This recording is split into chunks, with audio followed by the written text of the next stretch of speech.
One of the things that I'm curious about with your process when you start working with a new customer, I'm sure you have different types of customers. Mm-hmm. Some that maybe have gone through a process of remodel or have built a house before with a contractor, but you probably have some that have never worked with a contractor before. They didn't build their house. They've never remodeled anything, and maybe have no knowledge of how construction works.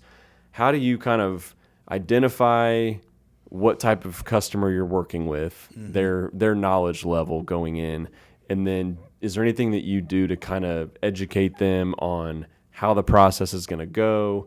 Try to kind of set yourself up for having as smooth of a process as you can when you're remodeling a house. Yeah. Is there anything like that you do? Yeah, that's a good question. A lot of times you'll know within the first 5 or 10 seconds if they've ever had work done before, because people love to tell like the hardships they've had, right? I'll just stick to like a kitchen remodel because it's pretty general. But a lot of times they'll lead with, "Hey, I've had contractors in the past and I've been burned," and like they'll literally lead with that. You'll have that. You'll have some customers that we've never done this before ever. We don't even know where to start. That they need help with the whole entire process. And then there's some customers that will meet you with a set of plans. All three are awesome, and there's more than three, but I'll just focus on the three.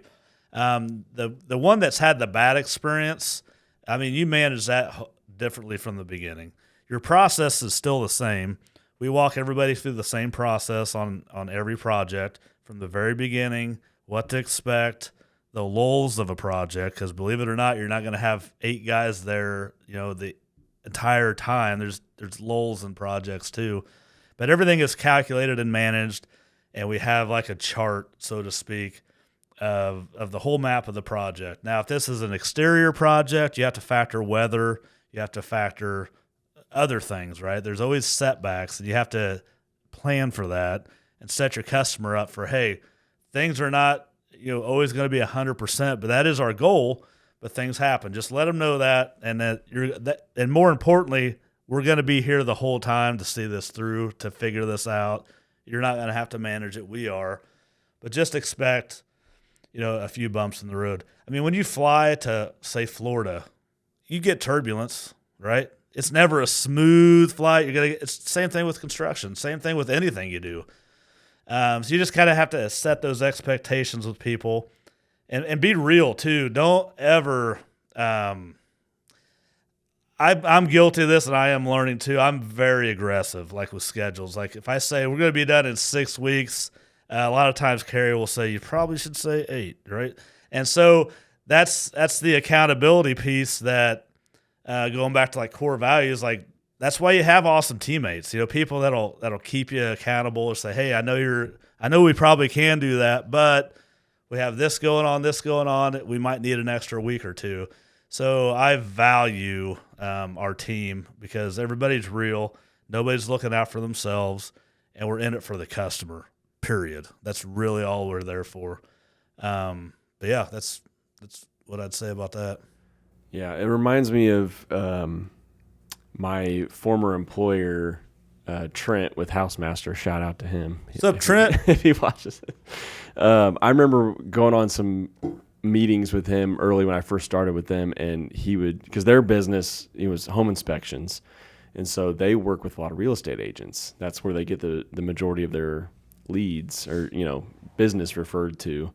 And I remember him talking to an agent that was just started working with them, and he basically told them, we are not perfect. There will be mistakes that will come up. You're dealing with a home inspector that's looking all over a house, trying to figure out every little thing that could be potentially wrong with a house. And there's going to be stuff missed. There's going to be mistakes made. And he's like, my only ask is that you give us a chance to fix it. Yeah. You give us a chance to take care of it. Don't just, if something happens, don't just, not use us anymore or go bad mouth us. Like, at least give me one chance to fix it. And if I don't, then that's fair. Yeah. But that's a great point right there. Give people an opportunity to make it right. I think that's a fair statement. Yeah. We are at a very quick to cancel culture still. Yeah. And it kind of blows my mind because it's really ridiculous to think about. Why would you cancel somebody if you've not given them the opportunity to make it right? Yeah. It doesn't have to be the first 10 seconds. They might need to come to their own realization and come back, right? There's this thing called grace and patience. Right. And if you fire, I've told this to a lot of people, if you fire everybody, who you got left? You know what I mean? If you cancel everybody, well, guess what? You got to learn how to do everything yourself. So I understand being frustrated. I understand being impatient. Trust me, I do. But it goes back to those values, I guess. I mean, we just talked about it a week ago, like core values. Just keep things in perspective a little bit. Like,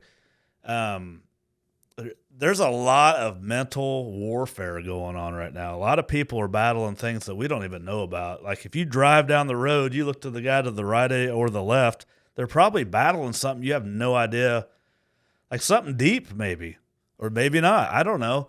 I just know that there's a lot going on, and I don't think people intentionally try to, not do a good job. I just think people, they take their eye off the prize. So that's why keeping it centered is a big thing for me.